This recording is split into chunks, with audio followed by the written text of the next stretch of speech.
It's never going to get easier than it is today. These are the good old days.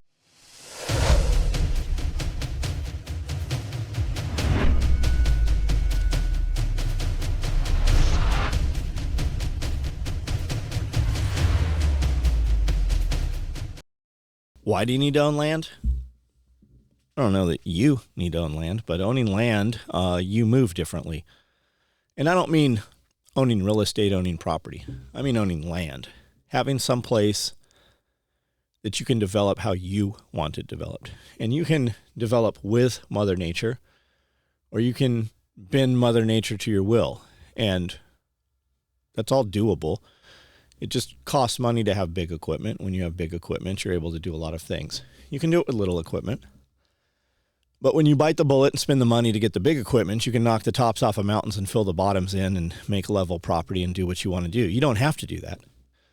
And sometimes when you do it, you create other problems where water goes and loose soil washes and knocks churches out. We've seen that happen. We know somebody that moved and built these berms, and we've heard that many times. But when you have your property, you're going to do different things with it. And a lot of times it's trial and error. What you think you want, you sometimes find is not what you want. So more property is always better. How much property do you want?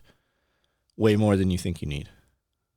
We've built buildings and we've had properties. And when we came into this building, we said, man, 10,000 feet. We'll never fill that up. We put a 6,000 foot loft and that became 16,000 feet. And now we have another 5,000 feet to add to it. You just fill things up quickly. You don't have to.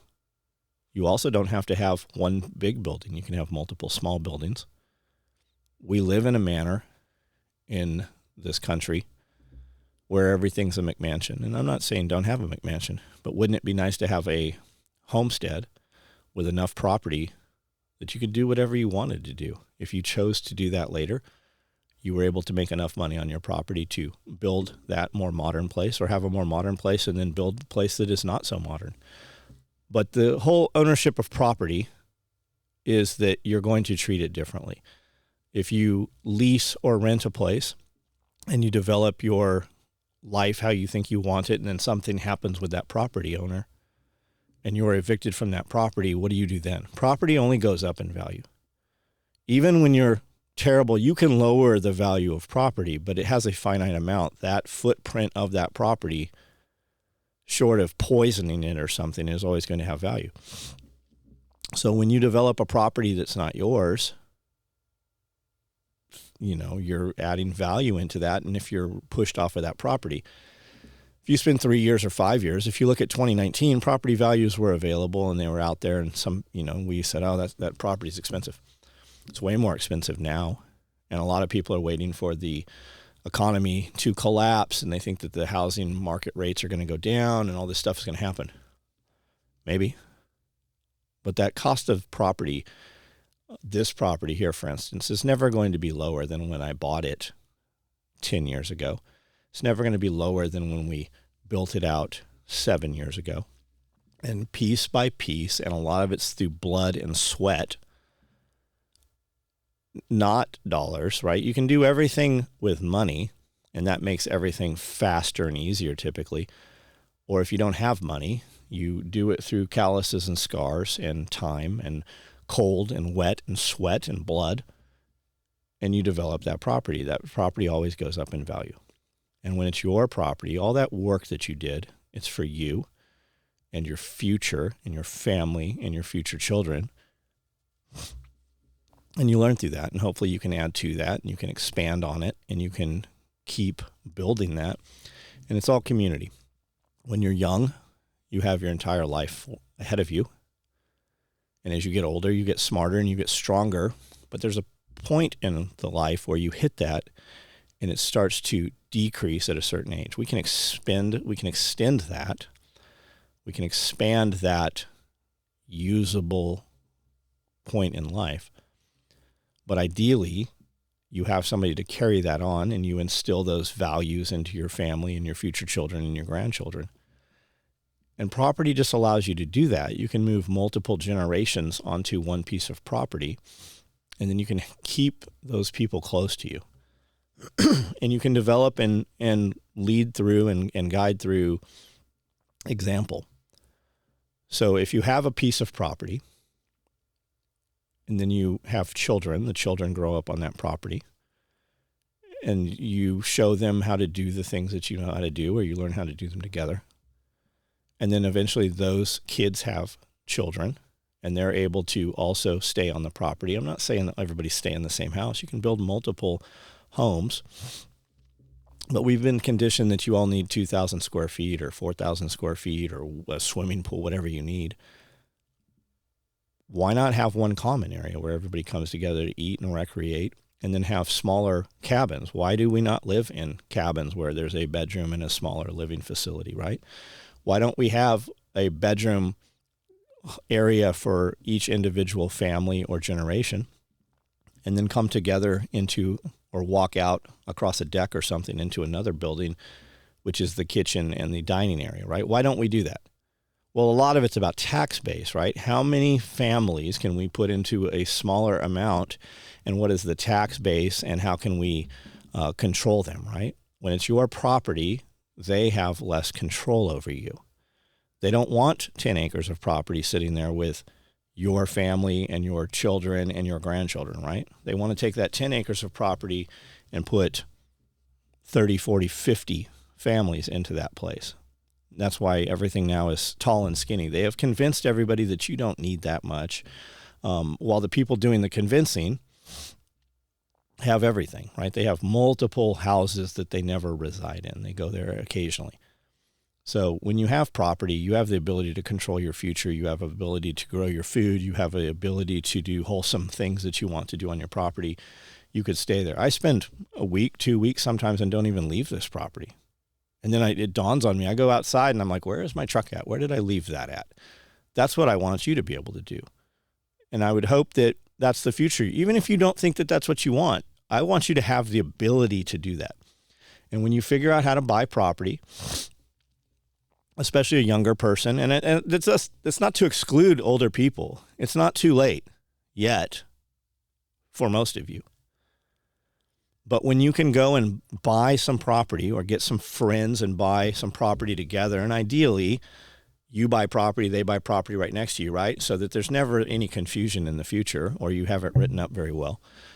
But you have people with common interests, and you come out here and you camp here and whatever. You buy some unimproved property. You come out and start by rough camping, and then you clear an area out, and then you put in a small cabin or some tiny houses or something. And then as you come out here on holidays and vacation, you improve the property, and maybe you put up a little bit of fencing, you cut some kind of roads or trails, and you develop that property. It is very different when it is yours. Could you imagine going to an area that you love to go to, but you own that, all the improvements? You don't come back and that place has been scalped out, or it's not there, or the access is cut off. That's what happens when you own property. You're able to do those things, and every bit of sweat equity and money that you put into that property, that goes towards your future and those people that you want in your future. And there's ways to monetize that. You can put in hip campsites. You can put in tiny housing. You can put in different types of facilities for, weddings and venues. There's all kinds of stuff you can do. Build it however you want, figure out how to monetize it however you want, and utilize that property. But they don't make dirt anymore. There is a finite amount of land, and it's getting harder and harder to own. And when we were leaving California, I left California when I was 31. I was speaking to a young man the other day. He was 21. He's like, I want to leave California. Is Tennessee awesome? I'm like, yes, Tennessee's awesome. I'm not telling you come to Tennessee. What I'm telling you is, if you really know that you want to leave California, don't say that every day and leave when you're 31. You're 21 right now. You don't have a lot of attachments, and you have your entire future ahead of you, the best years of your life. You're the strongest. You're the healthiest right now. Go. Start over now. It's easier to start over now than when you're 31 or 41. You're going to keep saying, I need to leave California. You're going to be 51 before you finally leave. Everything is easier outside of California. Your money goes further. Your taxes are lower. I mean, you can definitely go to places that are crazy like California. There's also a ton of places that are easier to live. Like literally, we do things in Tennessee when we moved here that they would arrest us in California for doing. When we cut down debris and trees, we just lit it on fire. We went to the fire department and said, "Hey, I need a burn permit." "You don't need a burn permit." Said, "You might want to come look at this. It's a pretty big pile. It's going to create its own weather." And it did. Every time we did a burn pile, it caught the forest on fire. It's not a big deal. We go rent a piece of equipment and they're like, "Hey, we don't have a trailer. Just go ahead and drive this to your place." We took a giant high lift balloon tires, didn't go above 5 miles an hour because it's bound. They just drive it down the road. That's your property. When our friend Jeff moved here, all the leaves were in the culvert and he's raking them up. And the neighbor comes over and goes, "What are you doing?" "Raking these leaves up." He goes, Jeff goes, what do you do with them?" He's like, "I pour gas on them, light them on fire." He goes, "Nobody cares. It's my property. Nobody can tell me what to do." That's what I want for you. I want you to do, and you don't have to pour gas on the ground on your property. I'm sure there's some EPA thing. I'm not telling you to do that. I'm telling you I want you to have the ability. How much property do I need? Enough that nobody can see what you're doing on your property. That's how much property I want. How much property do you need? You need to ask yourself what 20, 30 years from now your kids are going to need to be there with you. That's how much property you need. As much as you can afford, and then have a plan to get more. That's what I want for you. When the Vanderbilts were building the Biltmore, old man said, "I knew I had enough property when it took an entire day to ride by horseback. That's when I thought I had enough property." None of us will probably do that in our lifetimes, most people listening to this. But what can you do, right? When you do something that you thought was difficult, the next step becomes easier. And when you keep expanding those boundaries. And most people, when they get any form of success, they get lazy and they get complacent and they are satisfied. And when you turn that satisfaction, that shuts off your ability to continue. So just keep pushing forward. Do things that you thought were difficult. And as soon as you're able to do them, do the next thing that you think is difficult, because as soon as you stop, comfort breeds complacency, and complacency eventually goes backwards. If you're not growing, you're dying. And if you're not progressing, you're reverting. So always do some project, always move forward, and take something that you thought was difficult. Take something that you thought a year ago you couldn't do, and you've now proven to yourself you can do, and do a little bit more of that. One more step today than yesterday, and one more step tomorrow than today.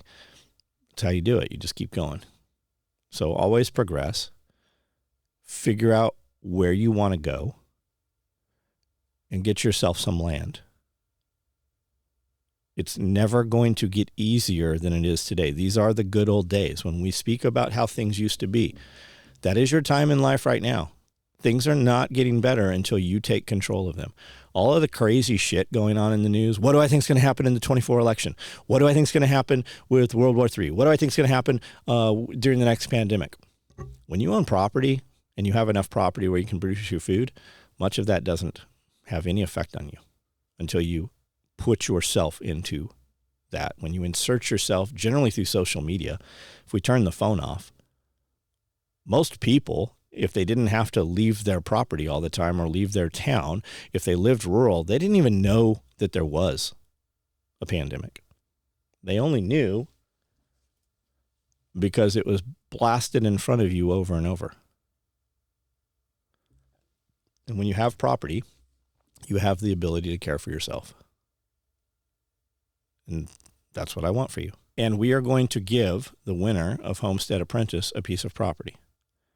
And then the next rotation of Homestead Apprentice, we're going to come out and help you develop that piece of property.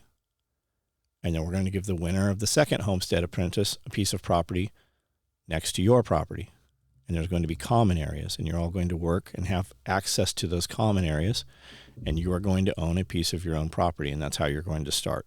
So if that sounds good to you, and you think that that's you, then apply for Homestead Apprentice. We're going to bring you out. You're going to meet everybody, and we're going to see what you've got, and what you're made of, and what we can teach you, and what we can add to you. And I'm sure that you have something that we will learn from you as well. So if you want to be a part of the community that we currently have, and you want to be part of the community that we are building for the future, join up, come out, and let's see what you got. Try not to